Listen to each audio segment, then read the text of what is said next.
Hey everybody, this is Max, and today I'm going to show you step by step how you can start making money with affiliate marketing.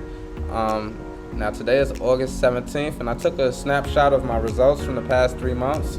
And as you can see, from June 16th to the 30th, I was averaging around $81 in sales per day. In July, from the 6th to the 20th, I was averaging around $122 a day per sale. And from August 2nd to the 16th, because I took this snapshot yesterday, I was averaging around $183 in sales per day.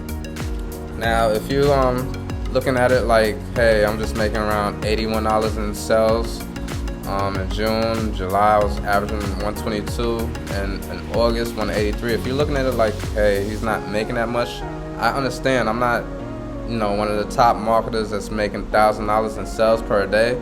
But you can see that it's gradually building to a point where it can get to that level. So I'm going to show you exactly the strategies I applied so you can start making money right away.